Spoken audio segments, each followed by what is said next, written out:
Developing right now on Morning News Now, bracing for impact. Hurricane Ernesto gaining strength as it barrels toward Bermuda.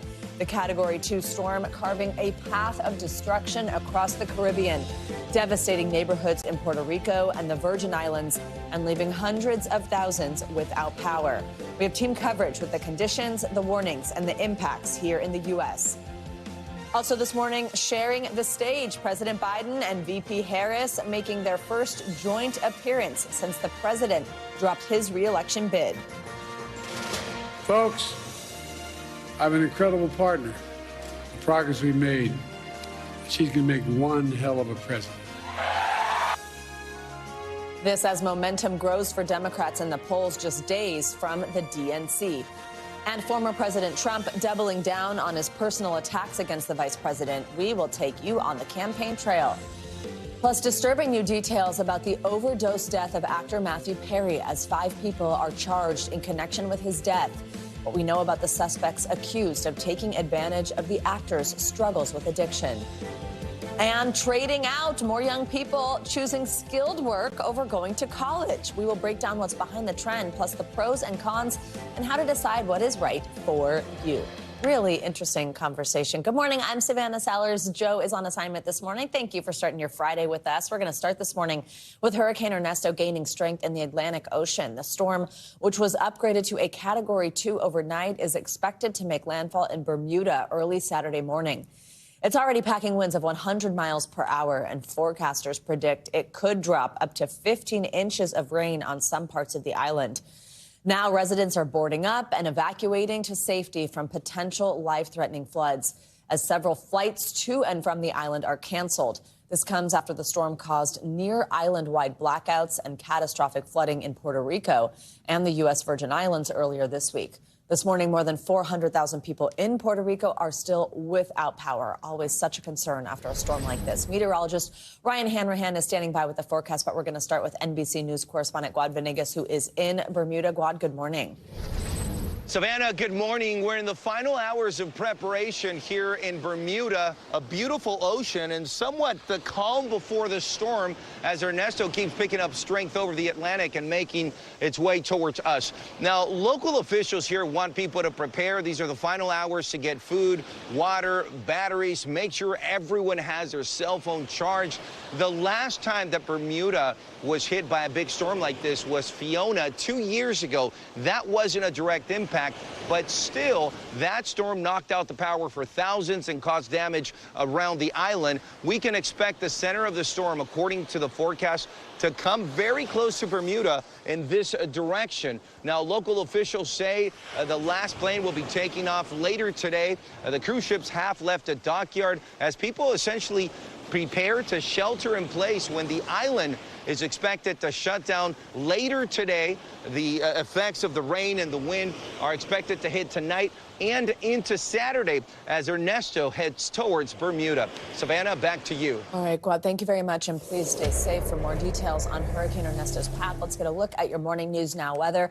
Ryan Hanrahan, chief meteorologist from our station in Connecticut. He has been with us all week on this big story. He joins us now. Ryan, good morning. Good morning, Savannah. Good morning, everyone. Yeah, we have seen some strengthening with Ernesto in the last 12 hours or so. Here's the storm. There's Bermuda. You can see if you look closely, there's a bit of an eye that is beginning to develop. Now, if this eye becomes more defined and more clear, it'll be a sign that Ernesto is strengthening. So we're going to keep a close eye on that through the day today. Winds of 100 miles per hour. It's about 320 miles right now to the south-southwest of Bermuda, and it's moving to the northeast at 13 miles per hour. Take a look at the track here, and it almost looks like we're going to see a direct hit on Bermuda sometime early Saturday morning. That's when the worst of the conditions will develop. And then by Saturday afternoon, it moves past the island. Winds could gust over 100 miles per hour on Bermuda, and they're going to get a ton of rain out of this. Look at this, 15 inches of rain possible on Bermuda, which would cause some significant flash flooding. And there also will be some storm surge flooding because of the wind and the waves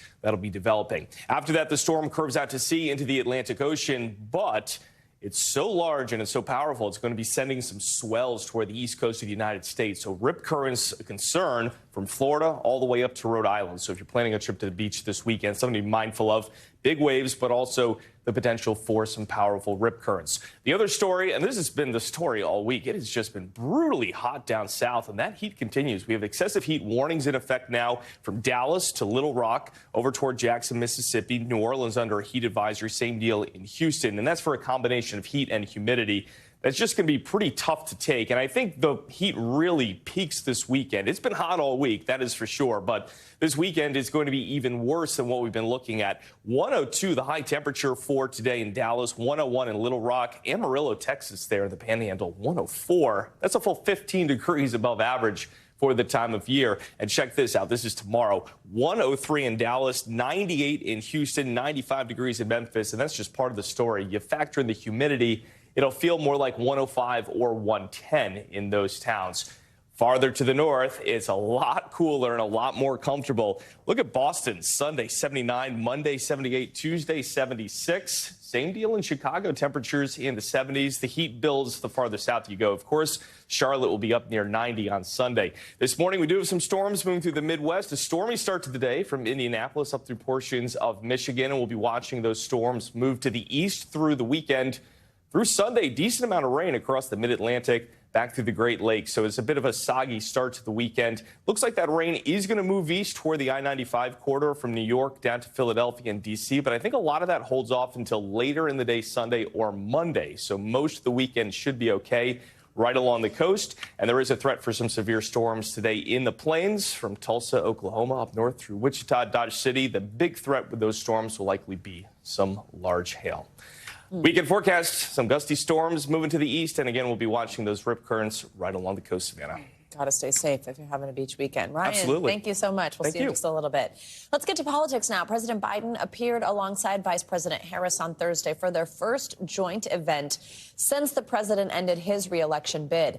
They were in Maryland to announce that agreement with Medicare to lower prices for 10 costly prescription drugs. Meanwhile, over in New Jersey, former President Trump held a news conference saying he won't follow the advice of allies who want him to dial back his attacks on Vice President Harris. NBC News correspondent Garrett Haake has the latest. Vice President Harris holding her first joint event with President Biden since he dropped out of the race and endorsed her. She's going to make one hell of a president. Appearing in front of a raucous crowd to tout a White House-led effort to lower drug prices. And today we take the next step, thank you, Joe, forward in our fight. Biden taking aim at Republicans. But they're trying to turn this into a race war. They're trying to turn this into a war about who you are, what your ethnicity is, what your background is. Beforehand, President Biden was asked if Harris might try to distance herself from him on the economy. She's not going to. Later in a press conference, former President Trump tying them together, hammering both Harris and Biden for inflation. You don't have to imagine what a Kamala Harris presidency would be, because you're living through that nightmare right now, and it is a nightmare. And he was pressed about fellow Republicans calling for him to focus on Harris's record instead of unleashing personal attacks. I think I'm entitled to personal attacks. I don't have a lot of respect for her. I don't have a lot of respect for her intelligence, and I think she'll be a terrible president. I mean, she certainly attacks me personally. She actually called me weird. He's weird, and she's weird in her policy. Who wouldn't want to have strong borders? Who doesn't want to have lower taxes? Meanwhile, NBC News learning from two sources familiar with the planning that the Secret Service will start using bullet-resistant glass to protect former President Trump so he can resume outdoor rallies after he survived an assassination attempt last month in Pennsylvania. Ballistic glass is already available to President Biden and Vice President Harris. All right, thanks to Garrett Haake for that report. Let's stay on this and get analysis from our friend NBC News senior politics reporter John Allen. John, good morning. Great to have you with us. So Vice President Harris is going to be back on the campaign trail today. This time it'll be in battleground state North Carolina. She's expected to unveil some details here on her economic policies, specifically proposals for tax cuts. What do we know so far about that? Yeah, good morning, Savannah. I think the big thing that we know about her economic policy so far is that it appears to be kind of a continuation of what Joe Biden has been trying to do, and in some cases what he's already accomplished. These are most of her proposals seem to be unfinished business of the Biden administration. There has been already a little bit of a rollout of these proposals, and none of them is at least so far has been a massive, sort of full-on economic proposal or package. But we'll have to wait to see. John, let's turn to the Trump campaign. We saw the former president yesterday, as we just talked about there with Garrett, refusing to back down from these personal attacks, despite warnings from some allies. You co-wrote a piece, we're looking at it right here, about how Mr. Trump is, quote, struggling with a new political reality. Walk us through both of those things, what these allies have been saying, what his response has been to that, but then also just what we are seeing happen with sort of a momentum shift in polls. Yeah, and I think actually, Savannah, if I could start with that end of it, what we've seen is a shift in polling, sort of a reversal of fortunes. For a long time, Donald Trump was leading in polls by, a small but sort of consistent margin, and Democrats were very worried that he was going to win, that Joe Biden couldn't change the trajectory. And maybe Joe Biden could have, maybe he couldn't have, but what the Democrats did is they changed their candidate. And as a result of that, what we've seen is a bump for Kamala Harris, their energy and enthusiasm on the Democratic side. And Donald Trump is seeing that. And people who watch him closely, Republican operatives, people who have worked for him in the past, look at that and say that he is, for lack of a better term, kind of scattershot right now, because he has, they say he's afraid of losing, and that's sort of affecting his behavior right now, and affecting his calls for, his claims of this election being rigged, sort of pre-justifying or preemptively claiming that. And also, they're concerned that the Republicans are concerned that he's become distracted by that and is not talking about immigration, inflation, and other issues so much as he used to prior, when he felt more comfortable about his position. John, let's also talk on the running mate side of things. Ohio Senator J.D. Vance, Minnesota Governor Tim Walz, our two VP candidates, they have agreed to debate on October 1st. What is the big headline here? What are you watching out for? I think the big headline here is that people are going to vote for or against Donald Trump, to be honest with you, Savannah. And potentially they'll vote for or against Vice President Harris. I think the vice presidential running mates are fascinating for those of us that love politics. I think most voters don't really care. The sort of secondary headline here is that after a lot of abnormal things in this election so far, we're going to see something that's pretty normal. The two vice presidential candidates squaring off against each other. We're going to see at least one more presidential debate, perhaps two more presidential debates, and there is some sort of return to normalcy. John Allen, very interesting stuff. Thank you so much. Great to see you. And you at home can tune into our coverage of the Democratic National Convention. That starts on Monday at 4 p.m. Eastern Time here on NBC News Now, and then 10 p.m. Eastern on NBC. You can also, of course, always follow along in our NBC News app. We've always got a fantastic live blog going there from our colleagues. Well, let's head to Hollywood now, where officials have charged 5 people in connection to the death of actor Matthew Perry, including 2 doctors and his personal assistant. The charges come as we are learning troubling new details about the actor's final weeks from newly filed court documents. NBC News entertainment correspondent Chloe Malas has more. Paper! Shut up! Shut up! Shut up! Federal investigators revealing a web of people motivated by greed, including 2 doctors who they say took advantage of a vulnerable Matthew Perry, supplying him with lethal amounts of ketamine, a well-known party drug, but primarily a medication used for anesthesia, and in recent years prescribed as an alternate treatment for depression. Matthew Perry sought treatment for depression and anxiety and went to a local clinic where he became addicted to intravenous ketamine.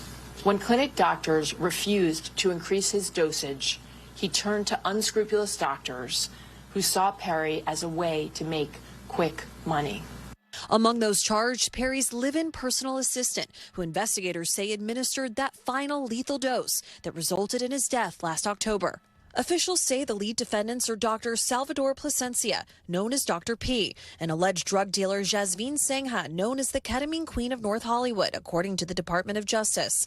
Attorneys for both did not immediately respond for comment. In the fall of 2023, Mr. Perry fell back into addiction, and these defendants took advantage to profit. The 18-count indictment lays out how over the course of just 1 month in the fall of 2023, prosecutors say the ring of individuals supplied Perry with dozens of vials of liquid ketamine, charging the star upwards of $60,000. He wrote in a text message, quote, "I wonder how much this moron will pay." Investigators say that these individuals knew Perry had struggled for years with addiction. They knew what they were doing was risking great danger to Mr. Perry, but they did it anyways. After Perry's death, the Los Angeles County Medical Examiner's Office revealed the level of ketamine in Perry's body were so high that they were equivalent to the amount used during general anesthesia during surgery.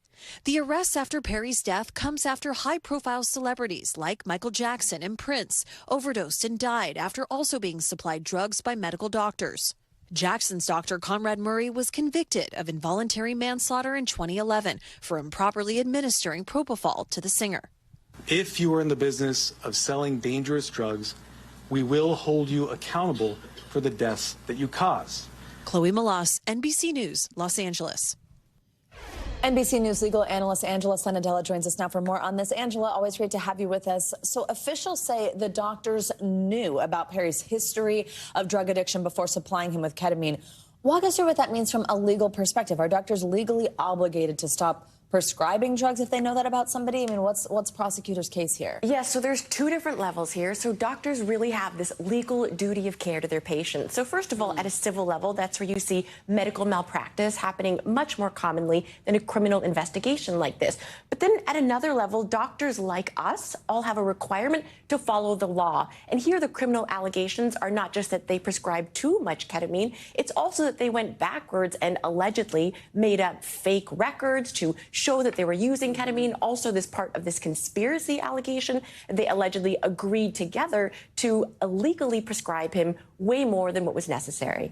We've seen some people plead guilty to some of the charges, others plead not guilty. Walk us through what we've seen so far in that regard, and if it details anything about a strategy we could see. Yeah, so the strategy there, I believe, comes down to the conspiracy. So in this digital age, it is so much easier for prosecutors to charge conspiracy because for that, they have to prove there's an agreement between more than one person to violate the law. And before, the question there was, how do you prove intent? But here, with 3 people pleading guilty already, you have some sort of intent there and some sort of an agreement. So it's likely in those plea agreements, they have agreed to testify or at least provide information, cooperate against the others. And then also, though, digitally, they have things like text messages, they have Google searches, they have encrypted messages that show allegedly some sort of agreement between these people. So it all comes down to proving the conspiracy charge. Do you think that more charges are possible in a case here? What do you see happening next? So that's always possible. Part of the reason for doing a press conference like this is first, obviously, to reassure the public.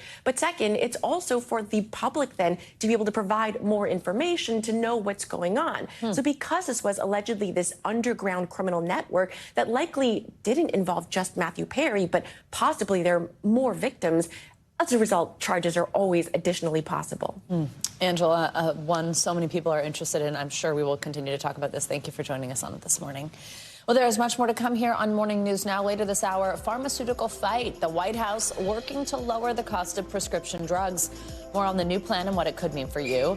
But up first, after the break, imprisoned in Russia. We will bring you the latest on an American ballerina sentenced to 12 years in a Russian penal colony for treason. We will be right back.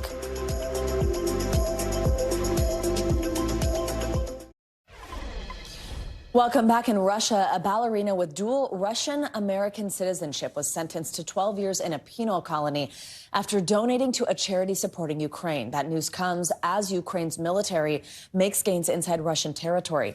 NBC News correspondent Aaron McLaughlin has more. Russian-American dual national Ksenia Karolina, sentenced to 12 years in a Russian prison for high treason, found guilty of donating what her boyfriend says was $51.80 from her U.S. bank account to a charity supporting Ukraine. To call that treason is just absolutely ludicrous. The ballerina appearing inside the glass box of a Russian courtroom, reminiscent of Evan Gershkovich, who was sent home with Paul Whelan and others in a massive international prisoner swamp. Meantime, with reports of Russian gains in eastern Ukraine, the Ukrainians announcing they've gained ground in Russia's Kursk region. President Zelensky claiming his military is now in complete control of the Russian town of Sudza, setting up a military command post. Ukrainian media broadcasting pictures of aid being distributed to occupied Russian civilians. We spoke with one of President Zelensky's top advisors who insists the goal is to defend Ukraine. Is this an occupation? No, this is definitely not an occupation, he says. This is a destruction of the military objects of the Russian Federation in the Russian rear. On Wednesday, Ukrainian special agents captured more than 100 Russian soldiers, according to a security source, replenishing what they're calling a POW exchange fund, while the Russian Ministry of Defense put out its own video of captured Ukrainian soldiers. Ukrainian officials say prisoner swap talks are already underway. Historically, U.S. officials have been very careful with what they say so as not to provoke the Russians. We did hear from the NSC's John Kirby say that so far he has not heard any escalatory rhetoric from the Russians, particularly on the question of the use of nuclear weapons, which is noteworthy. Aaron, thank you very much for your reporting. Well, let's stay in Russia. The country is opening a new front in its war against Ukraine and moving the battle into the digital space to launch a different type of attack. In a special profile from our digital doc unit, NBC News international correspondent Josh Letterman spoke with one video game influencer now crucial in Russia's propaganda war. In the battle of ideas raging over Russia's war in Ukraine, games have become a battleground. And Grisha Putin, as he's known, is one of the campaign's most famous fighters. Mr. Putin, I'm your fiercest warrior. We're holding the hordes of the gay, trans, LGBTQ battalions sent by the Americans. When Special Reparation began, I was just a 16-year-old guy who loved playing games. I made it something bigger. His weapon is a webcam, and he logs thousands of hours streaming video games. He's targeting young people. NATO tanks encircled! Total Z victory! Games is a great place to broadcast to a very big young audience, which is easy to influence. Don't underestimate the impact games can have on people, especially the youth. His real name is Grigory Korolev. He lives with his mother, who bought him his first computer when he was 14. Yes! What the f is happening with my game? Do you view yourself as kind of a political influencer? I don't call myself that, but I could see someone saying that I am. What Grisha is doing isn't new. Propaganda has always been around. But experts say gaming is different. Gaming is the new social, and games eventually create an alternative reality. Noam Schwartz is the CEO of ActiveFence, a cybersecurity firm that helps protect gaming platforms from fraud, identity theft, hate speech, and extremism. They also monitor disinformation and propaganda. Disinformation in games sometimes can be even more dangerous than disinformation in social because it feels so much real. It's an immersive experience that sucks you in and really changes the way you see the world. One of the major gaming groups ActiveFence is tracking from its headquarters in Tel Aviv is called Z-Shaker Central. Grisha Putin is its founder. He uses his platform to encourage his audience to donate money to the Russian war effort. I have an American guy who sent me $550 for 2 artillery shells to be fired. One with President Biden's photo. Then there was another one with President Trump, his presidential motto. It's a good way to troll. It gets money. For money I get equipment. Гриша Путин и сообщество Z-Shaker Central. Grisha uses these donations to pay for fresh supplies like drones and body armor for Russian soldiers in the field. Гриша Путину огромное тебе спасибо. Птица уже отработала. In return for his support, Russian soldiers sent Grisha Putin mementos from the front lines. This is field Ukrainian army jacket. Unfortunately, it's a little bit blurry. Ukrainian army vest. And it has actual plate armor inside of it with a bullet hole. I launder them before keeping them in my room. It's like a deer head that you get on your wall after a successful hunt. Our thanks to Josh Letterman for that report. And you can see the full version of it. The NBC News Digital Docs website's got it, or you can scan this QR code on your screen right there to the left and check it out. It's really, I highly recommend it. Let's get you more international news now. In Japan, evacuations are underway as a powerful typhoon approaches Tokyo. NBC News foreign correspondent Claudio Lavanga joins us with that and other news from around the world. Claudio, good morning. Good morning, Samantha. That's right. Flights and trains are being cancelled in Tokyo ahead of the arrival of that typhoon. Now, the Japanese Meteorological Agency says that the storm will bring fierce winds and might cause some injuries from flying debris. Mudslide alerts are also in effect north of Tokyo. Authorities have reportedly set up shelters across some of the affected areas as the country braces for impact. Let's go to Thailand now, where the parliament just elected their youngest prime minister, 37-year-old Paetongtarn Shinawatra. And politics runs in the family. She's the daughter of a billionaire and former prime minister who was ousted by a military coup back in 2006. Paetongtarn is only the second woman ever to take the job. The first one was her aunt. And let's end this tour of the world in my home here in Italy, where tourism is reaching new heights. We have people visiting by the millions. But to manage the chaos, the country is coming up with some creative new rules to curb chaos, like a night swimming ban, hiking trail closures, and even some temporarily selfie stoplights to keep people from blocking traffic by taking photos of themselves. So to do this live report I'm doing, I'm using my phone, and hopefully they won't find me for thinking that I'm taking a selfie or something like that. Yeah, there you go. I know, right out in one of my favorite piazzas. That's where you are. Claudio, thank you very much. Yeah. Coming up, a controversial initiative is heading to court. Up next, we'll take you to Illinois, where the nation's first reparations program could soon be put on hold. You're watching Morning News Now. Welcome back. The first program in the country to pay reparations to Black Americans is now in jeopardy after a conservative group filed a lawsuit calling the initiative unconstitutional. NBC News Washington correspondent Amos Alcindor spoke with the family benefiting from the program and with the people who want to see it gone. Just north of the Democratic National Convention, residents in Evanston, Illinois, are gearing up for a legal fight over the nation's first reparations program. It's a program that residents, like 87-year-old Dolores Holmes, say is righting historic wrongs. We bought this house in 1961. You know, you couldn't get a mortgage because the banks wouldn't give you mortgages. The banks wouldn't loan you money. Why? Because you're Black. What else? What else? You have jobs. You're working. You could pay it.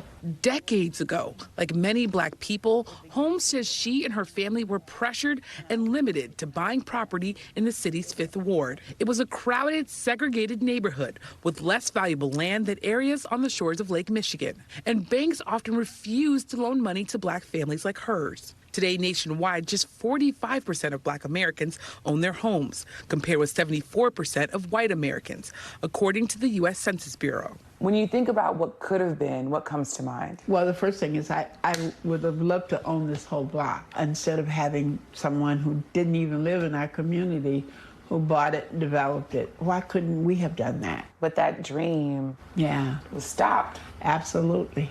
You think it's because of racism? Absolutely. Since 2021, 193 Black residents of the city have received a one-time $25,000 reparations payment. Evanston is now preparing to defend that program in court. The conservative group Judicial Watch is suing the city on behalf of 6 non-Black residents. They argue the program is unconstitutional because it excludes people based on race. They're using race discrimination to stop the generalized effects of race discrimination in the past. And that's not the way to do it. It generates division, resentment, and it's unlawful. And what's the best way to do it then? The best way to do it is to stop race discrimination, treat people according to their merit, enforce a colorblind constitution. Judicial Watch told us the families they're representing are not doing interviews. Hopefully this lawsuit and the issues that we're raising here will give pause to others who are pursuing reparations programs and trying to develop them elsewhere. We must be as targeted in the redress as we were in the oppression and in the discrimination. Former Evanston Alderman Robert Ruth Simmons chairs Evanston's Reparations Committee. We also feel very confident of the constitutionality of our initiative. What's your reaction to the lawsuit now trying to stop the reparations program in this city? My reaction is this is a bunch of crap. They were not put into one particular part of a community, so they don't even have the experience, so they have no idea what this means. Harm has been acknowledged, but then as quick as it's been acknowledged, you have another group saying, no, you don't deserve that. You don't deserve it either. As the case plays out in court, Dolores' daughter Kimberly and grandson Nico plan to use their reparations payments to make Dolores' dream a reality. We're talking about adding an additional dwelling unit on the property, which could generate more income and more generational wealth. And you're able to use the land and build on it in a way that your mother couldn't. It makes it emotional because we're doing the things that she wanted to do. My mother always wanted to buy property and buy the block, and we're doing it. Other places like nearby Chicago and Tulsa, Oklahoma, are now looking into starting reparations programs. And the Democratic Party also lists establishing a national commission to study reparations as part of its platform. Back to you. All right, Yamiche, thank you so much. Well, today, President Biden is set to designate a race riot site in Springfield, Illinois, as a national monument.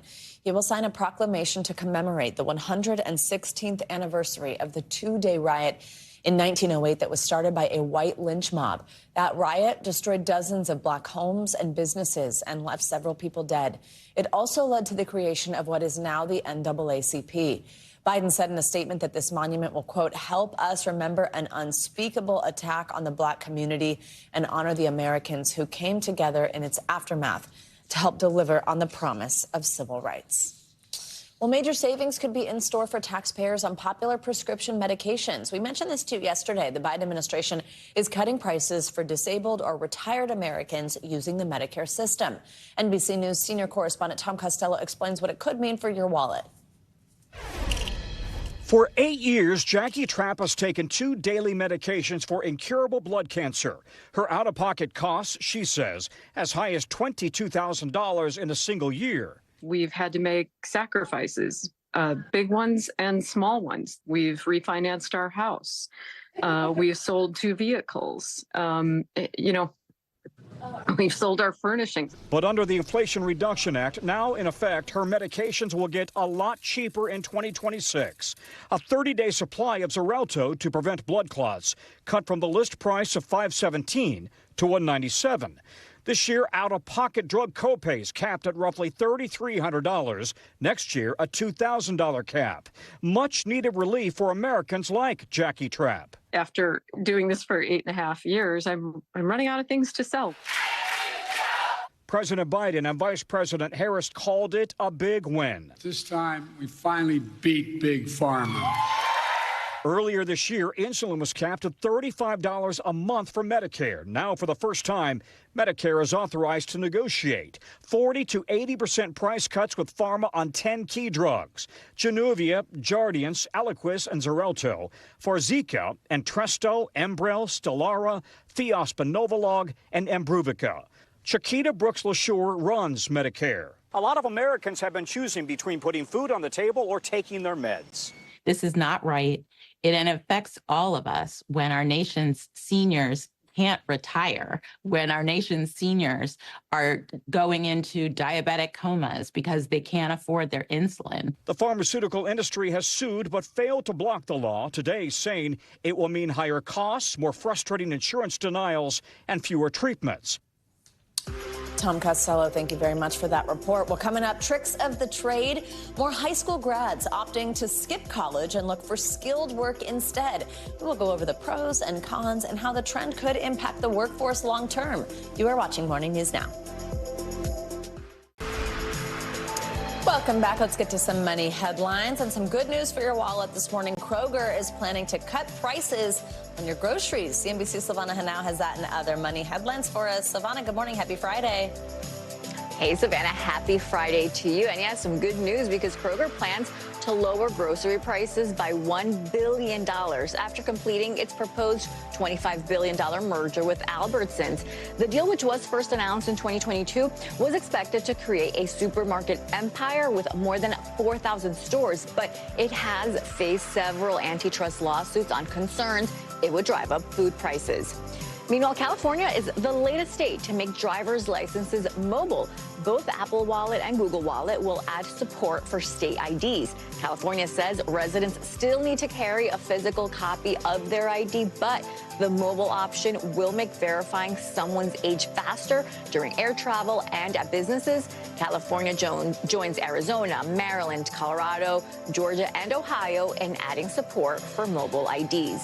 And it's been less than a week since McDonald's started selling those adult Happy Meals with collectible cups, and they're already a hot item online. Listings on eBay and other sites are going from as low as $15 to as much as $100. Some sellers are even offering complete sets for up to $125. The cups are still available at McDonald's with the purchase of a collector's meal, which includes an entree, a side, and a drink, Savannah. Wow. Well, that is, yeah. I'm so happy for these people who are getting their full collection. Great. So yeah. I'm more interested in the burger. Savannah, thank you so much. Me too. Okay, well, as millions of high school seniors across the U.S. head back to school this month, many are turning to trade-focused work rather than a four-year college path. This shift in career preference comes at a crucial time. Get this, the workforce. Nearly a third of vocational workers are going to retire over the next 10 years, which experts say will leave more than 3 million skilled trade jobs unfilled by 2028. Well, Angie Hicks joins us now with more on this. She's the co-founder of Angie, used to be known as Angie's List. I'm sure you've heard of it. Angie, good morning. Great to have you with us. I love this story. I'm working on a bigger story on this topic right now because I just think it's so fascinating the way that it all kind of could come together in a really cool way to help fill these jobs that we need. First, just tell us, even with more young people now seeking these skill-focused jobs, there is this shortage, and it's been going on for years. Why is that, and how much of a problem could it potentially cause us in the years down the road that we might not recognize? You're absolutely right. While we're seeing some improvement,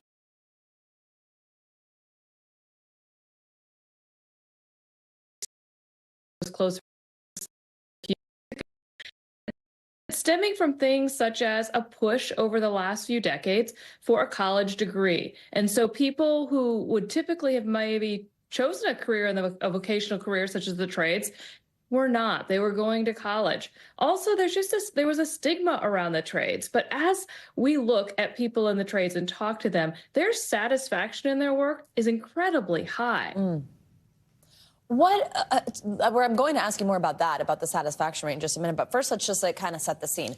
What does this mean? So let's say you're a high school senior, you graduate, rather than going to a four-year school, or maybe even if you just decide you want to change career paths, you get into trade work. What is kind of like the barrier for entry here? What type of schooling is there? And then what are the jobs? What are these sought-after trades that people can specialize in?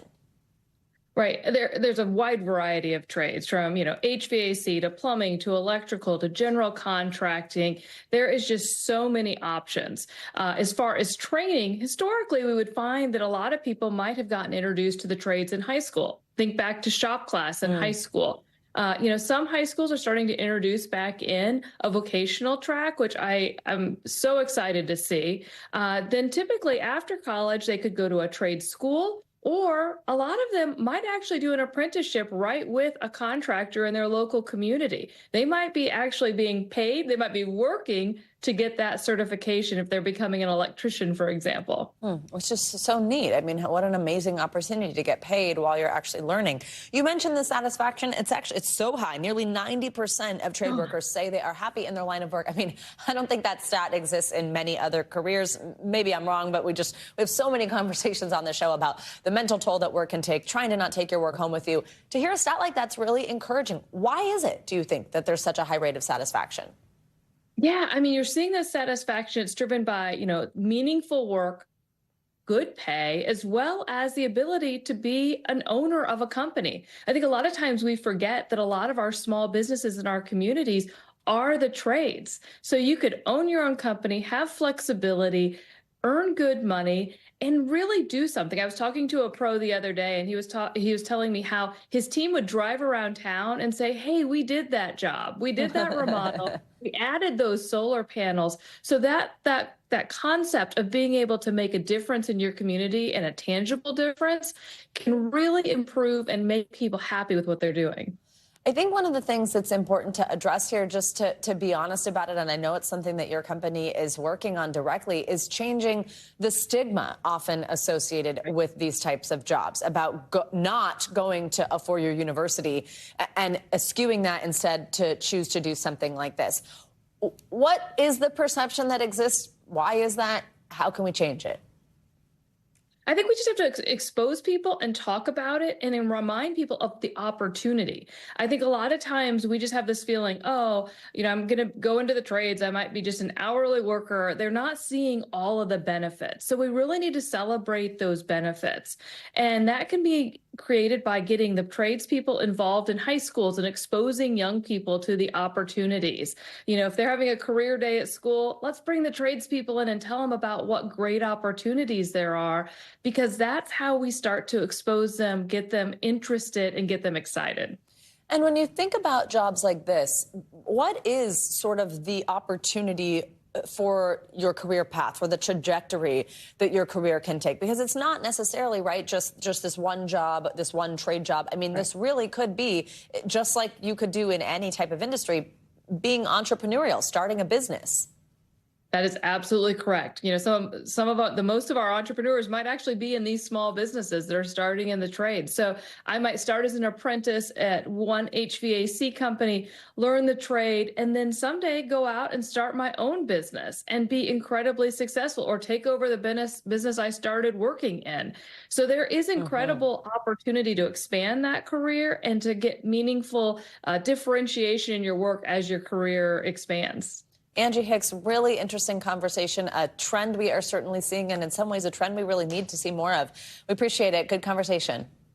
Thank you. Well, as families across the country do prepare to send their students back to the classroom, it's important to take some of the anticipated stress out of it by easing back into that first day of school. Well, we've got reporter Joseph Olmo from our affiliate station, WRC. He has some tips for how your family can best prep for that hectic first day. Okay, so I've got common denominators. What do I do now? The sights, the sounds can only mean one thing. Yes, back to school season is in full swing. Are we listening for Ben? And whether you like it or not, that means your routines are going to change. You're entering a new school year, new teachers, perhaps a new school, maybe new friends.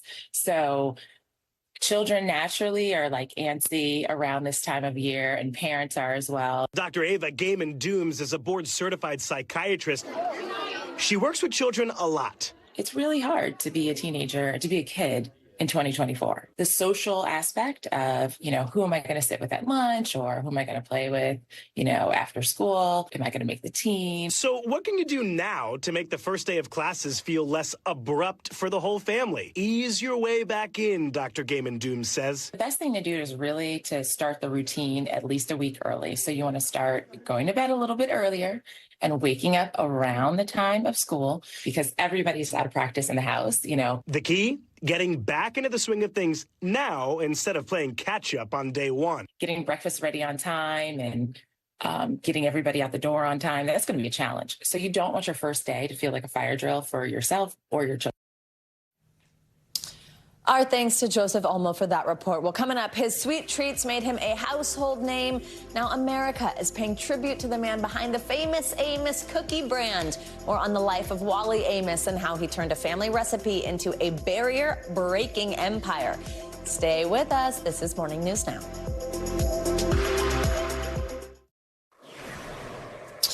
Welcome back. It is no secret that noted Bostonians Casey Affleck and Matt Damon will do anything for Dunkin', maybe even rob them. They didn't actually rob a store. It was all for a commercial promoting their latest film together called The Instigators. Watch. What's going on, buddy? How you doing? Oh, yeah, good news and bad news. The good news is he shifts over. The bad news is you're being robbed. You ever been robbed before? This is what it looks like. I could see a hand. Einstein, I could see a hand. Yeah, well, guess what? I also have a gun. You got the gun. Two instigators here, huh? Well, the duo didn't actually rob the place. As you can see, Damon did order a Boston cream donut with a large coffee, and Affleck got his own strawberry frosted donut. It all went down, of course, in their hometown of Boston, where The Instigators, as they just mentioned, is set. You can catch it on Apple TV+. It is out now. Well, finally this hour, let's say goodbye to cookie connoisseur Wally Amos, founder of the beloved cookie company bearing his name, Famous Amos.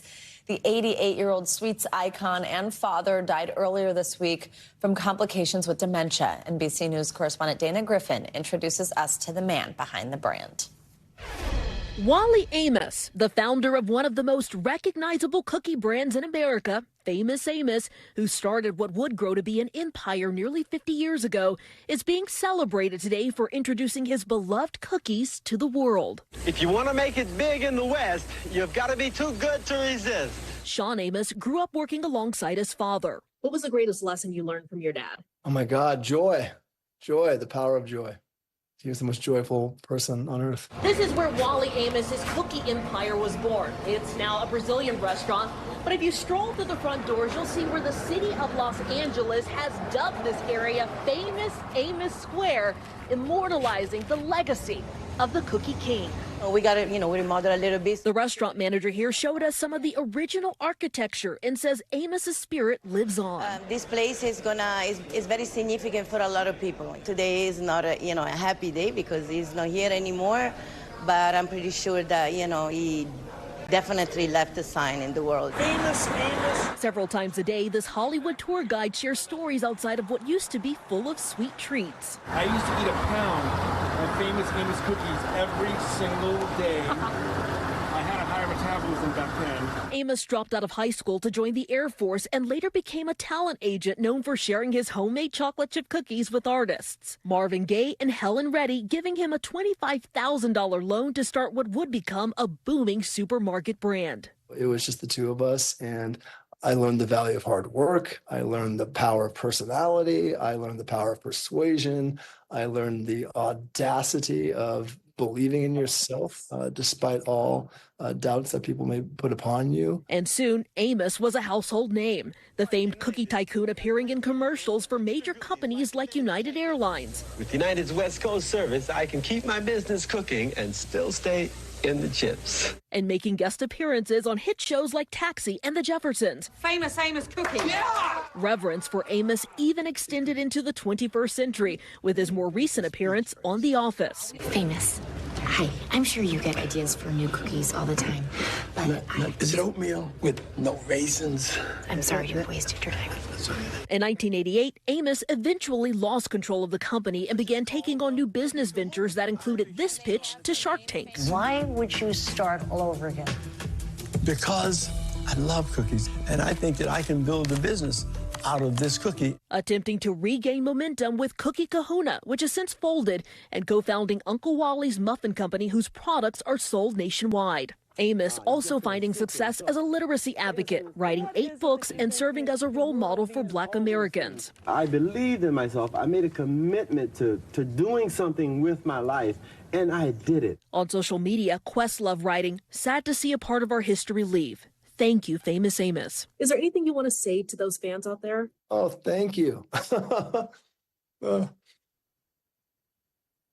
Thank you. You're giving our family a lot of laughs and a lot of good tears. A sweet legacy that lives on through generations, one chocolate chip cookie at a time. Dana Griffin, NBC News, Los Angeles. What a great look back at that life there. And who doesn't love those cookies? Now I'm going to need to eat some today. That's going to do it for this hour of Morning News Now. Don't go anywhere, though. The news continues right now.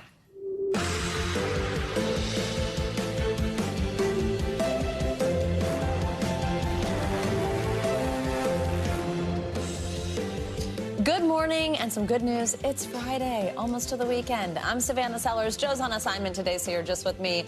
Right now on Morning News, now bracing for impact. This morning, thousands in Bermuda are preparing for a direct hit from Ernesto, now barreling up the Atlantic. The storm set to drop more than a foot of rain this weekend, right in the middle of a wildly busy tourist season. We've got team hurricane coverage this morning, including Ernesto's latest track and how it could affect those of us on the East Coast. Vice President Kamala Harris is back on a battleground state blitz this morning after a joint rally yesterday with President Biden in Maryland. So would a potential Harris administration look similar to the current Biden administration? We are going to dig into some new policy proposals from the VP to get some answers. This as former President Trump doubles down on those personal attacks against his political rival. Also this morning, new developments in the death of Friends star Matthew Perry nearly 10 months after his fatal ketamine overdose. What we know this morning about the 5 people who investigators say took advantage of the actor's issues with addiction to turn a profit. And we are once again asking, in space, can anyone hear you scream? How both fans and critics are reacting to Alien Romulus out today and everything else from the world of entertainment that you simply cannot miss this weekend. I absolutely love that segment, and I always use it as my little checklist. Hopefully you do too. Good morning. Thanks for joining us. We are tracking Hurricane Ernesto as it barrels toward Bermuda. The Category 2 storm, packing winds of 100 miles per hour, is expected to make landfall early Saturday morning. The island is bracing for more than a foot of rain, with major roads and the airport set to close tonight.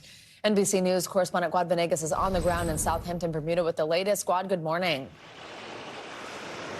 Savannah, good morning. It's the calm before the storm. I mean, it's incredible. If you see the weather here, it's a nice day. We are waiting for the hurricane to begin bringing that rain and wind. Authorities here want people to prepare. They want to make sure that everyone has food, water, batteries, and, of course, make sure that everyone charges their phones. Now, if you look out in this direction, the forecast says that the hurricane will be coming over on the west part of the island, so we would be getting the worst hit at this location. This as Ernesto makes its way towards Bermuda. Final preparations underway in Bermuda as Hurricane Ernesto barrels towards the island. The storm gaining strength over the Atlantic, becoming a Category 2 overnight, dumping heavy rain here before it's expected to deliver a glancing blow tomorrow. It's better to be prepared. Right in the peak of tourist season. Cruise ships like the Carnival Pride leaving the island early to avoid the worst of the weather. But others haven't been as lucky. It's been very stressful the last few days. Newlyweds Olivia and Andrew Dolan, who narrowly avoided Hurricane Debbie at their wedding, say they tried booking an early flight to get out, but everything was sold out. Their honeymoon trip will now likely include a hurricane. Hopping on a flight to paradise and then being hit with a hurricane was another gut punch. In Puerto Rico, over 200,000 customers still have no power. Luma Energy, which provides power to the island, making repairs but still giving no timeline when the lights will be back on. Along the U.S. East Coast, beaches warning of dangerous rip currents and surf this weekend as Ernesto churns its way north, staying offshore but putting a damper on one of the last weeks of summer fun. Now, although it isn't raining right now, we have been getting heavy rain during the last 24 hours, just the beginning of what's to come later today. So the last time a storm like this impacted Bermuda was Fiona 2 years ago. It didn't make a direct impact, but it still took out the power for thousands of people here and caused a lot of damage. Cruise ships have left the dockyard here. The last passenger plane is expected to take off later today as the island prepares to essentially shut down later this afternoon. Savannah? All right, Guad, while you are there for us, please stay safe. Thank you very much for your reporting. Well, let's get the details on Ernesto's track and a look at what to expect with your weekend here in the States with your Morning News Now weather. Ryan Hanrahan, chief meteorologist from our station in Connecticut, has been with us for this very busy week tracking Ernesto this whole time. Ryan, good morning. Good morning, Savannah. Good morning, everyone. Yeah, Ernesto did strengthen yesterday, and it is moving quickly up toward Bermuda. Here's the island. There's the center of the storm. It's about a little less than 300 miles miles to the south of Bermuda, 255 miles to the south to be exact. Winds are 100 miles per hour. So winds are quite strong. That makes it a Category 2 hurricane. It may strengthen a little bit before it comes close to Bermuda. It will make its closest pass to Bermuda early tomorrow morning. It looks like by 3 o'clock in the morning, it's pretty close to right over the island. And it looks like the island may be on the right-hand side of the storm track, which is the more powerful side of the storm. That's where the winds and the storm surge tend to be the strongest. So Bermuda's going to get quite the storm on Saturday. The storm pulls away, and as it does, is going to recurve out to sea into the Atlantic Ocean. However, the storm's very large in terms of size. It's obviously strong with 100-mile-an-hour winds. That's going to send some pretty powerful swells over to the beaches all up and down the eastern seaboard. So there is a risk for rip currents this weekend, basically from Florida all the way up to Massachusetts. What is a rip current? Well, it's a powerful channel of water that moves away from the shore. And if you've ever been caught in a rip current, you know how scary they can be. They can move it up to 8 feet per second. So these things really, really move. And if you're ever caught in one, the safest thing to do is to swim parallel to the shore. They're pretty narrow. So as long as you swim parallel to the shore, you can get out from that rip current. I think we'll see issues up and down the East Coast because of those big, powerful waves and rip currents this weekend. It's going to be another hot one today down south. Oklahoma, Texas, Louisiana, Arkansas, still in the 100s. Cooler in the upper Midwest. Temperatures in the 70s today across portions of Minnesota. As you take a look at the satellite and radar loop, we've got some storms this morning across the Midwest. Some storms moving through Indianapolis, heading into Ohio, and that whole system is going to head to the east. So by later today, we'll see those showers and storms moving into portions of Kentucky and West Virginia. And then by tomorrow, Savannah, some of those storms heading into portions of the Northeast, especially western New York, western and central Pennsylvania, New York, Boston, D.C. should stay dry for tomorrow. Better chance for some storms by Sunday. All right. So pretty good weekend on the East Coast. Decent. Enjoy it. Decent until later. All right. Ryan, thanks so much. It's been great having you here. Thank also. you. It's been great to be here. Let's turn now to the race for the White House. Vice President Kamala Harris is set to attend a rally in the key battleground state of North Carolina today, and she's expected to roll out new economic policies. It all comes as President Biden ramped up his attacks on former President Trump during a joint event with the vice president yesterday. NBC News senior White House correspondent Gabe Gutierrez has more from Raleigh, North Carolina.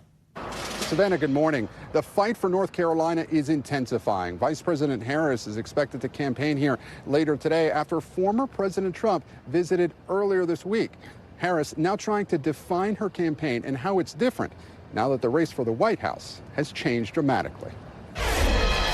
This morning, Vice President Harris heading back out on the campaign trail after holding her first official event with President Biden since he dropped out of the race. She's going to make one hell of a president. The pair in Maryland touting a White House-led effort to lower drug prices that takes effect in 2026. For the first time, Medicare authorized to negotiate 40 to 80% price cuts with pharma on 10 key drugs.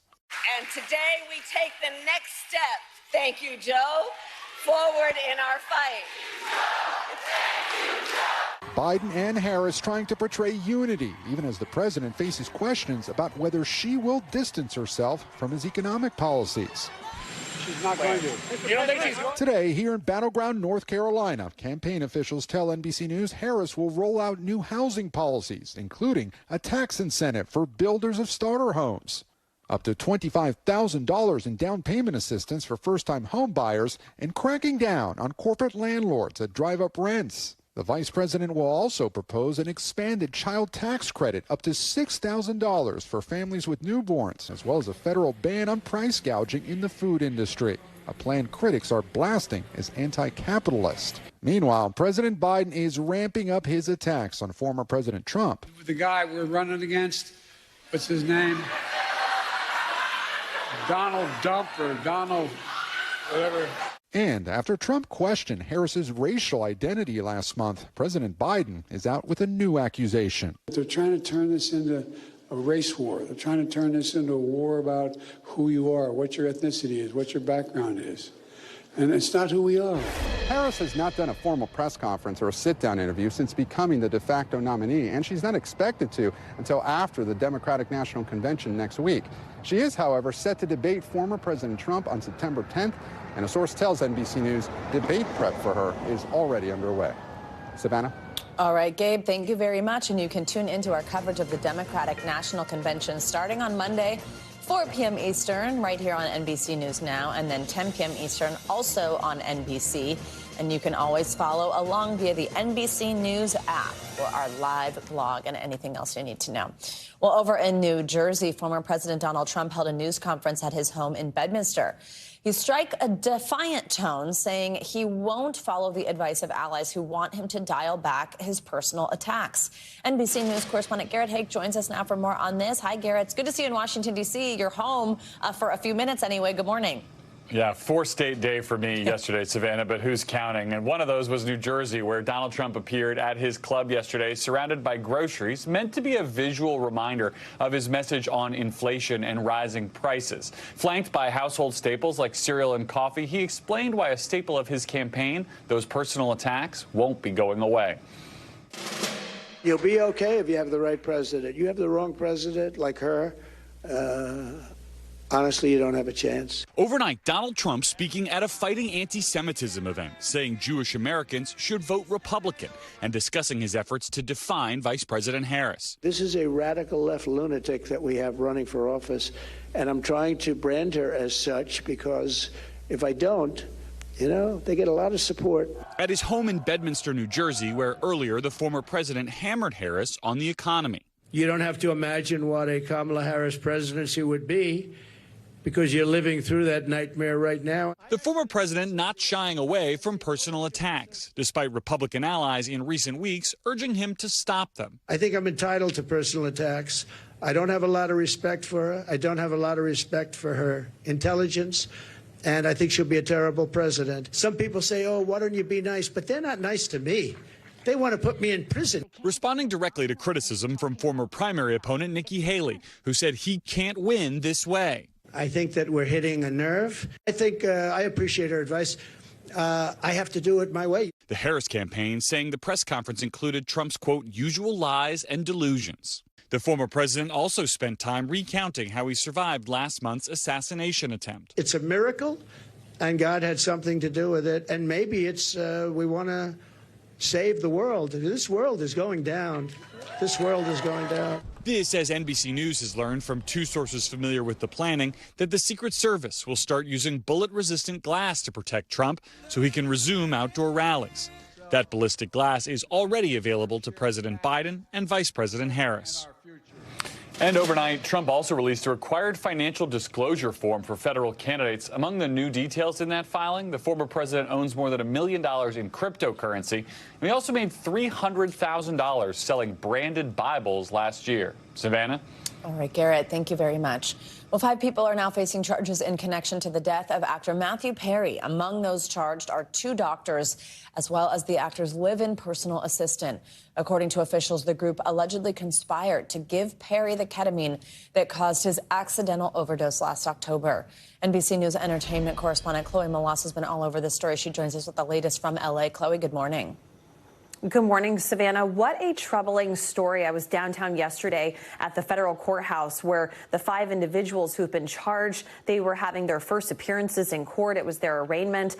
3 people have taken a plea deal so far, but prosecutors, the federal investigators, they have really laid out, Savannah, how they believe that these individuals knowingly took advantage of Matthew Perry's struggles with addiction. Star, I'm gonna hug you. Nearly 10 months after beloved Friend star Matthew Perry's fatal ketamine overdose, federal investigators have now charged 5 people in connection with the actor's death, including 2 California doctors, Mark Chavez and Salvador Plasencia. Yasmin Sangha, an alleged drug trafficker prosecutors say is known as the ketamine queen, and Perry's live-in assistant, Kenneth Iwamasa, who, according to court documents, admitted to investigators he repeatedly injected Perry with doses of the drug that led to the actor's death. These defendants took advantage of Mr. Perry's addiction issues to enrich themselves.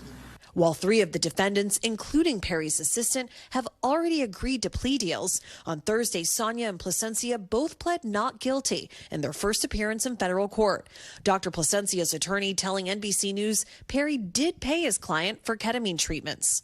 The full extent of how much was charged and how much was prescribed in the treatment process, I don't have all of those answers right now, but there definitely was a doctor-patient relationship. In an 18-count indictment, investigators outlined Perry's tragic final weeks, alleging doctors and dealers sold the actor dozens of vials of ketamine for upwards of $60,000. According to the document, Dr. Placencia sent text messages discussing how much to charge Perry for the drug, writing, "I wonder how much this moron will pay, and let's find out." Dr. Placencia and Dr. Chavez violated the oath they took to care for their patients. Instead of do no harm, they did harm so that they could make more money. Court documents also indicate Perry's assistant told investigators in the days leading up to his death, Iwamasa injected his boss with approximately 6 to 8 ketamine shots per day and found Perry unconscious on at least 2 occasions. On the day Perry died, Iwamasa says he gave 3 separate rounds of the drug to the actor, with Perry telling him, "Shoot me up with a big one." Hours later, Perry was found face down and unresponsive in his jacuzzi. The LA County Medical Examiner determined that the 54-year-old died from the acute effects of ketamine. Perry had been open about his use of the drug to treat depression and anxiety, but federal investigators say that the ring of individuals charged conspired to take advantage of Perry for profit. We are sending a clear message. If you are in the business of selling dangerous drugs, we will hold you accountable for the deaths that you cause.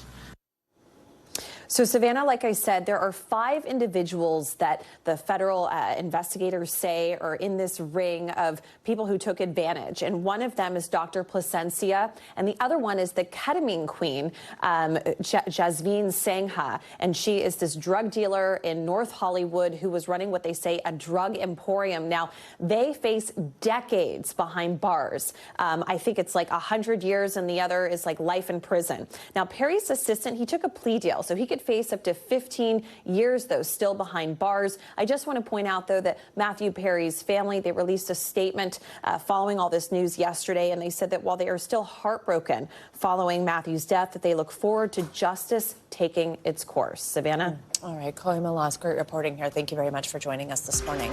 There's much more to come on this hour of Morning News Now, including what you need to know about a massive data breach that could have compromised every American's Social Security number. We're going to dig into the details. But first, after the break, more evacuations in Gaza this morning as officials from multiple countries, including the U.S., work toward a ceasefire deal in Qatar. We've got the latest up next.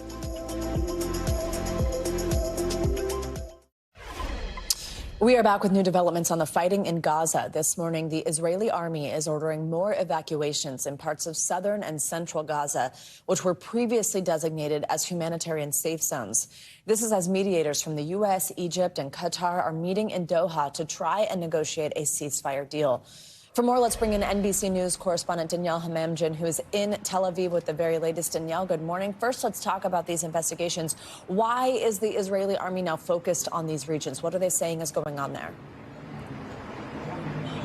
Well, the Israeli military is claiming that Hamas is using the area as a base to launch mortars and rockets. There's no way for us to independently verify this, but what we can tell you is that earlier in the week over Khan Yunis, this area, the IDF dropped leaflets, and on each leaflet was attached a single cigarette with a phone number, asking people to call in with information about Hamas fighters, and if they did, that could lead to even more tobacco as a prize. I should point out that every single cigarette now is being sold for $45 in Gaza. That's what it's come to.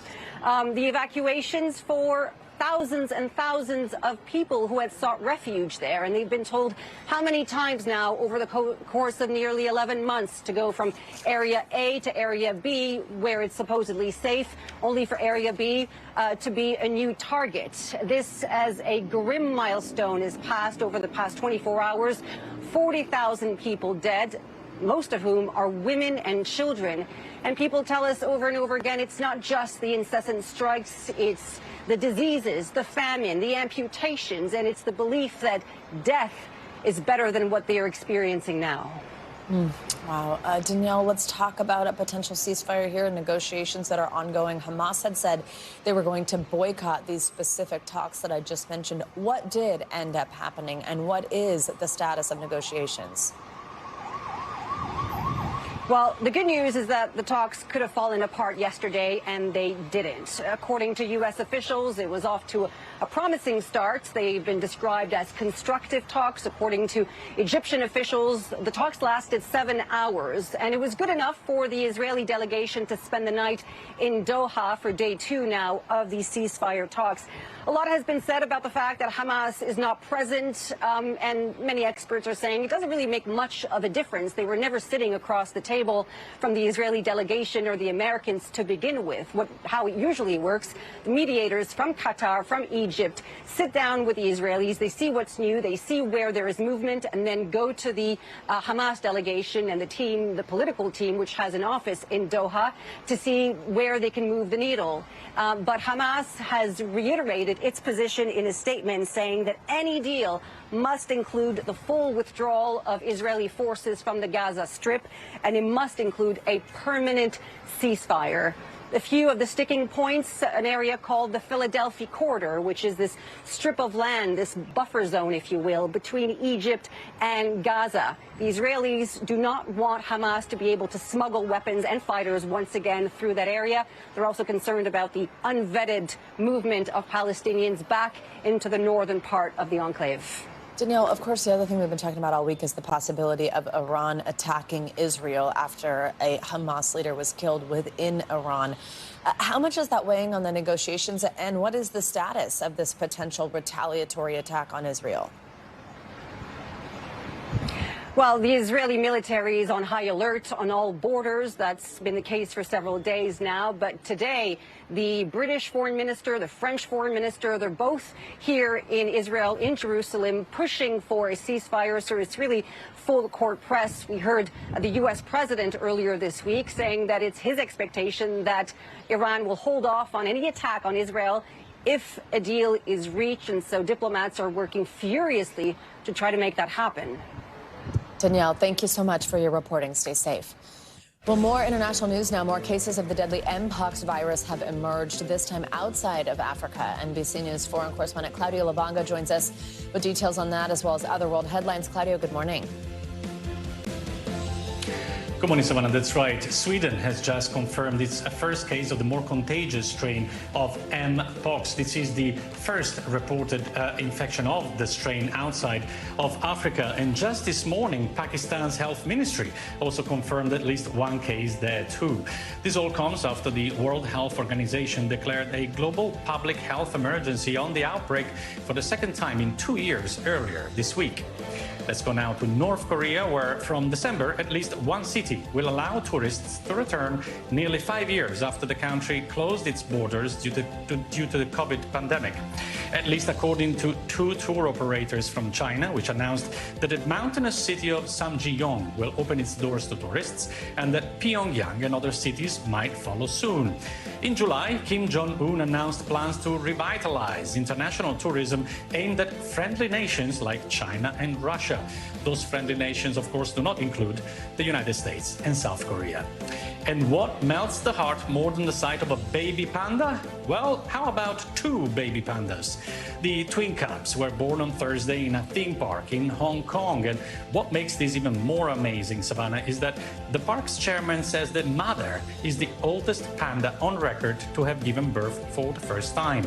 The giant panda mother is 19, the equivalent of 57 in human years. Turns out that also a panda at the zoo in Berlin in Germany is also pregnant with twins that are expected to be born at the end of the month. So I expect some more good news from your very own baby panda correspondent. That's me, of course. Back to you, Savannah. I love the title you've just given yourself. I will approve. We love it, and we love baby panda news. Claudio, thank you very much. Coming up, breaking her silence, Team USA gymnast Jordan Chiles now speaking out about her bronze medal controversy and the heartache that's come along with it. We are going to hear what's new up next.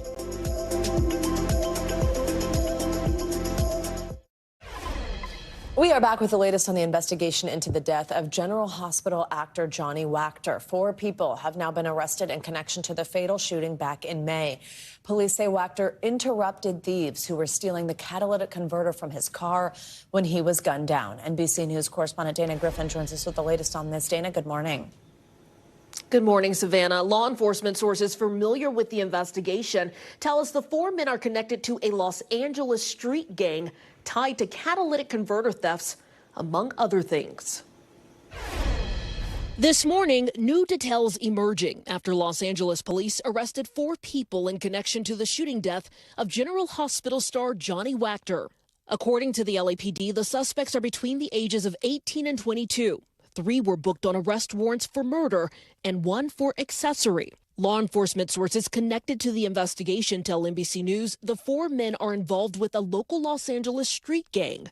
The arrests come after the LAPD released these surveillance photos that they say show the people involved in Wachter's murder fleeing in a stolen black car. Authorities also say homicide investigators recovered evidence after carrying out search warrants at multiple locations early Wednesday. Johnny's mom and brother sharing their love for him and thoughts on the investigation. I think we took a step in the right direction today. Yes. Time will tell. They didn't have to shoot him. They could have just gone. The soap opera star was shot after ending his shift at a bar and walked out to his car with a friend, where police say the men were in the process of stealing his catalytic converter. I want you to tell me. Wachter appeared in 164 episodes of General Hospital as Brando Corbin. The arrests come just 2 days after his family and friends pleaded with the public to come forward with information to find his killers. The Justice for Johnny movement is just the beginning. A call for justice ahead of what would have been Wachter's 38th birthday at the end of the month. What would you say to him right now? This is a small victory, and that hopefully they'll be put away for a long time.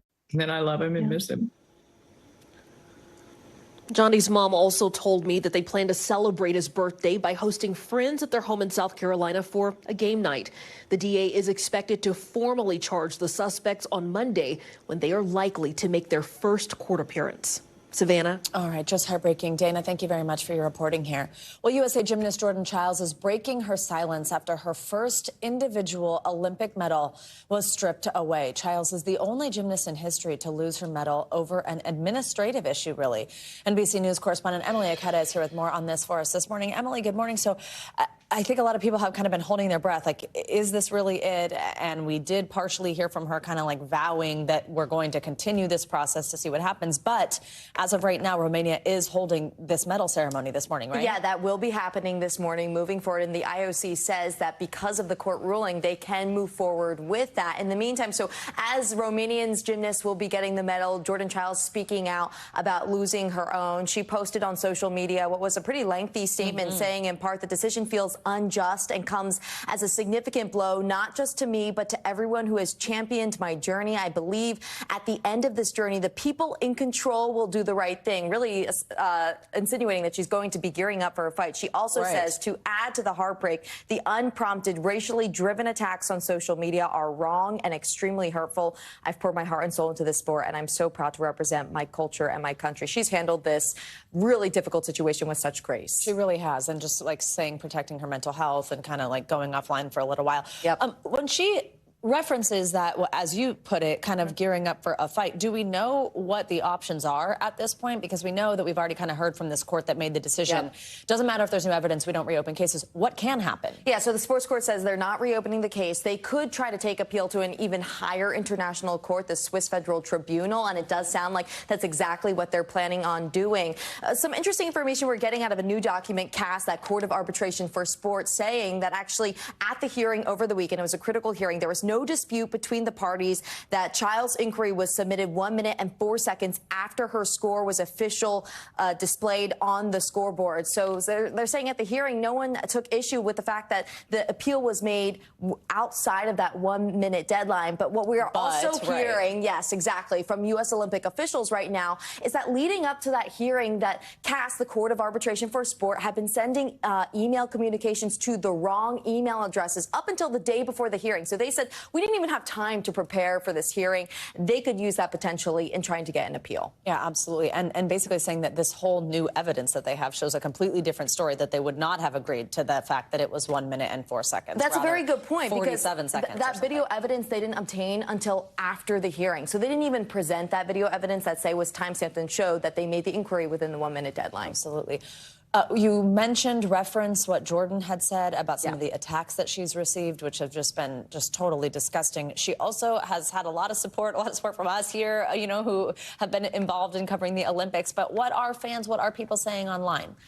So many people at all levels rushing to her defense, right? And I think because everyone can empathize with this idea that they're not taking issue with her actual score. No one, no party is. And it's just, it is merely an administrative error, which is incredibly frustrating. We heard from Allie Raisman earlier this morning on the Today Show, who was also pointing out that when the coach made the appeal, the timekeeper, someone there, they accepted the appeal, and then they changed her score, which landed her in the third position, landed her the bronze medal. So I think it just raises a lot of questions around the procedures in general, and it feels like something could be done to make sure athletes don't have to go through this again. Absolutely. I honestly don't even like saying administrative error. I mean, it was a judging error. They scored something incorrectly, and that's led to this. Emily, thank you very much. Thanks. We'll keep talking about this one. Well, young people are turning out to be the key voting bloc in this year's presidential election. Results from a new poll reveal that many of them are worried about climate change. NBC News national climate reporter Chase Kane spoke to some of those potential voters to get their thoughts. Climate change has become a deal-breaker issue for many young Americans. 40% of voters under 35 say they will only vote for a candidate who prioritizes climate action, something young voters have been saying since the last election. I personally am very moderate. I don't consider myself a Democrat or Republican, but I am here because climate change is the most important priority. I want a livable future. I want green jobs. I currently go to George Washington University, and I'm worried about the job future. This new poll, conducted by a Democratic polling firm of registered voters in 5 swing states, showed that across the political spectrum, supermajorities of young voters demand or at least prefer candidates who prioritize climate change. Yeah, there is enough voter support, not just among Democrats, but also among Republicans, to force politicians to lead on climate. And not out of the goodness of their hearts, but because it will become the easiest way for them to win elections. But the burden is upon us as voters first, because if we don't show up, there's no reason for politicians to appeal to our priorities. That's the goal of the nonpartisan Environmental Voter Project. Don't change anyone's mind, just try to get young, climate-motivated Americans to vote. And that impact could be huge. Tufts University projects that Gen Z and millennials will have a combined 104 million eligible voters this fall. Being able to say, hey, we are going to win over and try to appeal to voters who care about climate, that does matter. It might not be the #1 issue. It might not be number 3 or number 4, but in our close and polarized elections that we end up having, every demographic ends up mattering. One influential climate action group, the Sunrise Movement, frequently organizes protests to communicate that jobs, inflation, and climate change aren't actually separate issues. Young people want action, so it's beyond a party, and that is why we want to make sure that both nominees know and hear our demands. I would love to see a bill that really puts forward how tackling climate change can decrease our cost of living and improve our lives. I think that includes housing, education, and jobs first and foremost. Those are really key costs right now, and also ways that we can improve people's lives. The survey also asked voters which issues will actually get them to the polls this fall. And when they made that distinction, climate change rose above economic issues, with 78% saying climate is motivating them to vote. In Los Angeles, I'm national climate reporter Chase Kane. Great report there, Chase. Thank you. Coming up, the race to refinance. After the break, why homeowners are now jumping at the chance to rework their mortgages with the real estate market as hot as it is. Our finance guru, friend of the show, you know who, Caleb Silver, breaking it all down up next. Welcome back. Homeowners are racing to refinance their mortgages following a recent fall in mortgage rates. According to the Mortgage Bankers Association, applications to refinance rose 35% in just a week. The new rates are a welcome relief in a market that's been hot for years.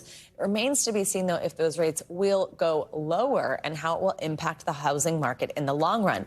Caleb Silver joins us more. He, of course, is the editor-in-chief at Investopedia and basically a co-anchor of this show, which is fabulous for us.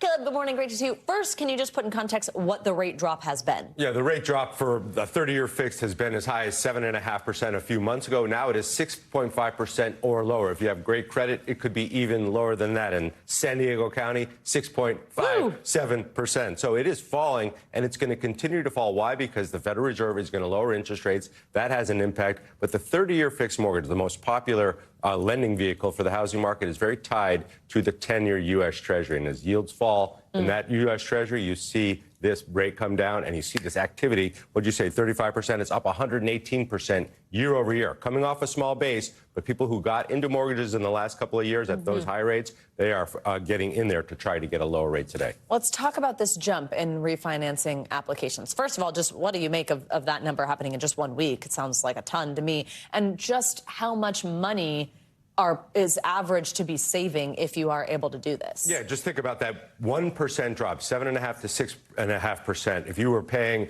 a $400,000 home and you put $20,000 down, you used to pay $2,200. Now you pay about $2,000. So this could be a savings of about $250 a month if you can refinance at that lower rate. But keep this in mind. About half of homeowners have mortgages under 5% right now in their existing homes. 40% have mortgages under 4%. So people who are trying to sell are not going out there to get a higher mortgage right now. That is still frozen in place, but it's going lower. I got to say, as a recent homeowner looking at the mortgage, it makes me feel physically ill how little of your actual payment you pay versus what you're paying in interest. But your rates are going to come down. You're going to have an opportunity to refinance next year if you got in the last couple of years, if you finance. Just blows my mind when I see those numbers. Okay, let's talk about if they could go even lower, though, right? I mean, we've all been like, oh, our interest rate's going to come down. Is that what we're going to see at the Fed meeting in September? I'm sure you'll tell us exactly when it is. But does that mean that you should hold out on refinancing? Yeah, I think rates are going to go lower. And if you look at the Fed's dot plot, the most boring yet the most important chart in economics right now, the interest rates for next year look somewhere between 4 and 5.2%. Then they go even lower the next year. So you're going to have opportunities as rates come down over the next year or two to either refinance or get into a mortgage at a pretty low rate. We're not going back to the 2, 3, 4% days, but we're going to be in that 4 to 5% range, which is a lot more comfortable for first-time homeowners. Would you tell someone if they're thinking about this right now to hold off until the fall? Well, if you need to buy a home, you need to buy a home. You need somewhere to live. And if you found that perfect home at the right price, you're going to pay a high mortgage right now, but you're going to have an opportunity to refinance. That's a personal decision. But yes, if you're thinking about waiting, wait a little bit because they're going to keep coming down. And guess what? Home prices have stabilized. They're not going up right now as much as they used to. Some places like San Diego, they still are. But in other places, they're starting to level off a little bit. So it's going to open up this housing market. We've been waiting for a year. I think this is finally the fall of it. And then next year is going to be a big year for that. So all in all, a pretty good time, all things considered, and given where we're at now, and to your point, probably never going back to 2 or 3%, but this is a good time for first-time home buyers? It's good, and it's getting better. So if you want to wait, you still can. It's just super competitive out there, and we've talked about this. The home buying market is about to open up, and there's going to be a lot of people out on those open houses on the weekend. You better believe it. All right, some good news there. Interesting stuff. Caleb Silver, thank you so much. Happy weekend, by the way. Let's stay on your wallet. We've got more on a massive data breach that could involve millions of Americans' social security numbers. CNBC's Silvana now has everything you need to know about that and some other money news for you. Silvana, good morning. Hey, Savannah, good morning to you. Yes, so an alleged data breach at a company that does background checks has grabbed headlines this week for potentially exposing billions of social security numbers. But experts say don't panic. The data in question showed up in hacker forums in April, some of which are authentic names and social security numbers. But the Washington Post reports the scale of the breach has been overstated, and it is unclear how much of the data is real and whether it came from hacking a company or scraping public information online. TikTok has told a federal appeals court the Justice Department has misstated the app's ties to China. It's urging the court to overturn a law requiring its China-based parent company, ByteDance, to sell TikTok's U.S. operations or face a ban. TikTok says the content recommendation engine and user data are stored in the U.S. on secure cloud servers operated by Oracle, and content moderation decisions are made in the U.S. And Ford is upgrading the Lincoln Navigator with several new features, including a 48-inch display where you can watch movies and shows or play video games. The luxury SUV also comes with spa mode. That's part of a rejuvenate feature, which is designed to create a calming environment for the driver. So when parked, the driver's seat automatically slides back, reclines, and offers both heat and massage. It can also play relaxing sounds and release refreshing scents. Pricing pricing for the new Navigator will start at under $100,000. Oh my goodness, I have never heard of something like that. Spa mode for a vehicle sounds a little concerning. Like, I'm not sure how relaxed you want to be behind the wheel of the car, but I mean, hopefully it's when you're parked, right? I mean, let's make sure of that. That is really interesting. Yeah, that's true. The gaming display too. Silvana, thank you so much. Have a great weekend. Well, August is National Black Business Month, and this morning we are highlighting the rise in professionals who are looking to venture out on their own and start their own business. According to LinkedIn, while 77%, look at these stats, of Black professionals say they want to be an entrepreneur, 63% of those surveyed still don't know how to do so. I think a lot of us feel that way. Well, we have LinkedIn career expert Andrew McCaskill here with more for us. Drew, good morning. Great to see you. Good morning. Great to be here. Thank you for joining us on this one. So walk us through the highlights of this report. What is behind this trend? So many of the Black entrepreneurs or want to be entrepreneurs that we spoke to said that after this, awakening that many people had during the pandemic, the conventional wisdom of just get a job and keep it, right? That we've had drilled into us by our parents for many, many years, that people started to say, well, what about my passion? What do I want and what do I need from work? And I really believe that my idea, I think this idea that I have, that I could turn my passion into profit. People also saw so many other people take their entrepreneurial pursuits and really double down on serving gaps that they saw in their own lives to really sort of have really successful businesses. People wanted to be able to have more agency and control over their careers. They were finding that they really were not doing things that they loved. They said, if I'm going to put this much time and this much work into what I'm doing every day, maybe it should be something that I really, really want to do. And I believe I've got a good idea. That, of course, though, takes, right, eventually, maybe you're side hustling it for a little bit, but eventually if you're really going to put your heart and soul into something, you're going to walk away from whatever your career is, most likely.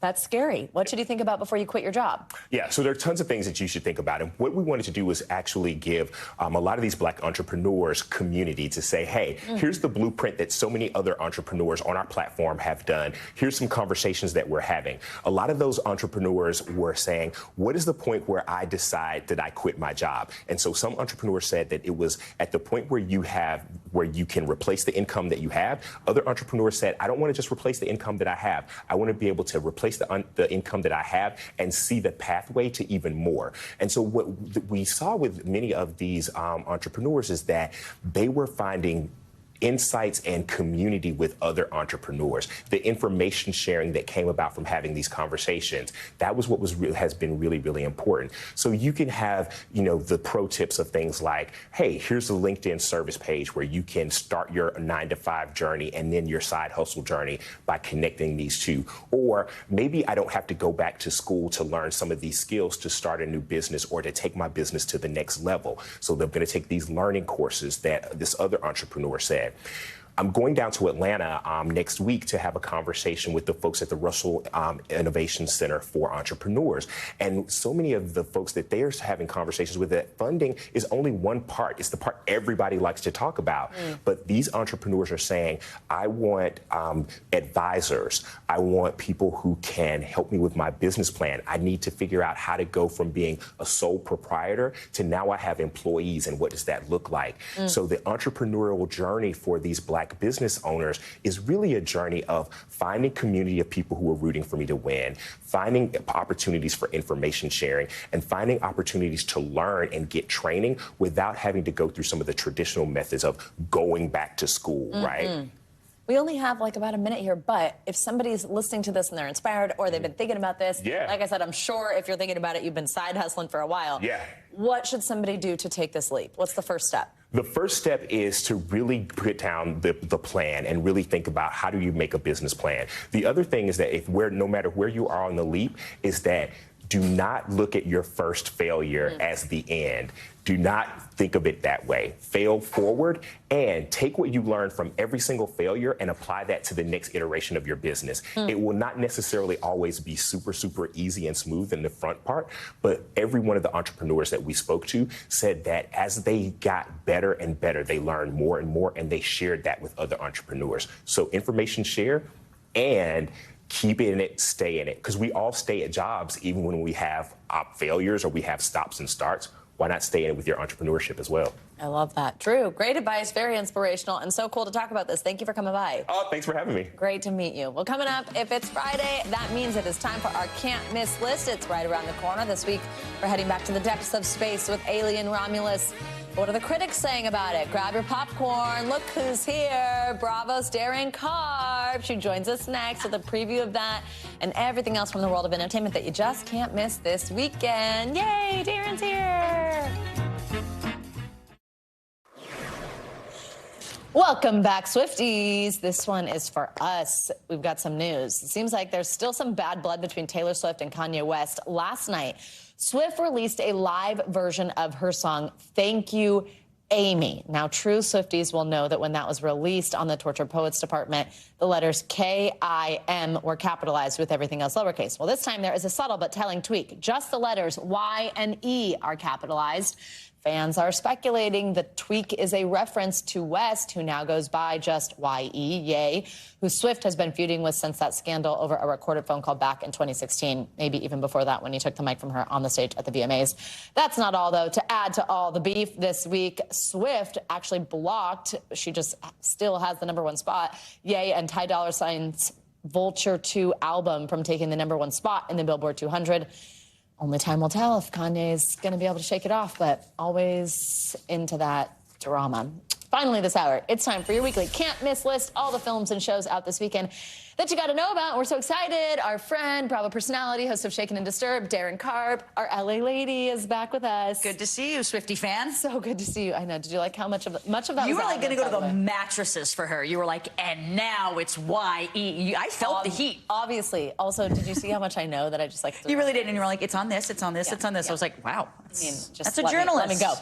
Darren, great to have you. Let's start. Alien Romulus. Is this going to be this huge blockbuster? I think so. Honestly, like it's certified fresh on the tomato meter right now. It's hovering in like the mid to high 80s. So people are really loving it. What people don't know is this takes place in between the Alien and Aliens version of the Alien franchise. So kind of in the middle of those Sigourney Weaver ones. No Sigourney cameo, I learned in this one, although it would have been kind of fun to see it. But it stars Kaylee Spaney. And the whole idea of it, in fact, we were talking about this before, was like, can they hear you scream in space? Which, if that isn't terrifying, then I don't know what would be. If you've seen the original Alien and Aliens, it's literally one of the scariest movies I think I've certainly ever seen as a kid. Really? I have not. And now it's just making me want to. Yes, you definitely need to see it. And it takes xenomorphs are kind of at this abandoned space station that Kaylee Spaney and other space explorers go to explore. And kind of havoc wreaks is amongst everyone. I've been on a space kick. I recently rewatched Interstellar, and last night I watched Passengers, that Jennifer, I know, it's like so random. Wow. So I'm like, right up I'm your really alley. into this space theme. Also, I watched something else. Anyway. We are not alone. Okay, let's talk about, I'm so excited about this. Twisters is streaming now?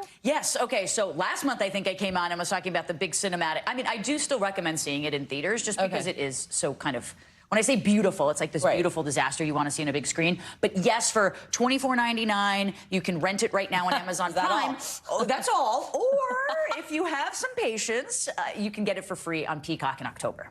Oh, okay, that's not too far away. Yeah, not too far away. Isn't it wild when a movie costs that much? It's like, okay, really? I know, but like that's what we used to pay. And also, if you're paying 2 tickets, it's still cheaper. Right, and it's you still get to cheaper. like actually rewatch it over and over and over again. So it's really not cheap. I just think we expect everything for free. Yeah, we do. Well, especially in the streaming world, we're like, great, it's there. I can just push play, but of course, not exactly. I don't want to rent it. Yeah. Let's talk about some shows now. Switch over from movies. Okay, Bad Monkey. I just watched the trailer for this. Apple TV Plus. I mean, who doesn't love Vince Vaughn? Tell us about this. Yeah, this is like a black comedy drama. So Vince Vaughn plays this former Miami police detective who's kind of got on a hard time. So now he's like this restaurant like cop guy, but he still wants to get back into the Miami police force. Anyway, he kind of gets entangled in a little, in a situation, let's just say, as a tourist finds an arm while they're fishing, and he wants to solve it. So it's pretty funny. It does include a monkey. Again, it is a dark comedy, but it's very funny. It's going to be 2 episodes that are out, and then it's going to go weekly. It seems like on such Apple a TV. great role for him. It's like, even watching the trailer, you're Yes. like, yeah, this is Vince Vaughn. Right. Like, You're no like, one, oh, no one God, else I can love play this. it. It's very well done. Other shows that are back, Bel Air and Emily in Paris. I feel like that came back fast, but other people are saying it was slow. But I feel like I just watched this. It's because it's the 4th season, I think, Right. and so people really binged it on Netflix. It doesn't feel like that far it's been out, but it was delayed due to production issues with the writer strike and everything. So because of that, and in fact, production is still going on. The first half of the season 4 is actually out on Netflix, which the other half, the last 5 episodes, are going to be premiering, I believe, about September 12th. Oh my God, they love to do that. And now Bel on Air season Netflix. 3, Peacock, check it out. We love it. And also, we don't have time to talk about this one, but Love Island having the season 6 reunion on Peacock. Reunion Monday, Love 9 Island p.m. US. Yes, I know there's of a big course. difference Let's for the fans. be frank about it. Yeah, yes. okay, I know. I got to get into this. I've still never watched any single episode of it. Why am I Love here? it. All right. Do you like it? I love it. Aaron Karp, I knew it. I love you. Thank you for coming. That's going to do it for this hour of Morning News Now. But the news continues right now. Stick around. Thanks for watching. Stay updated about breaking news and top stories on the NBC News app or follow us on social media.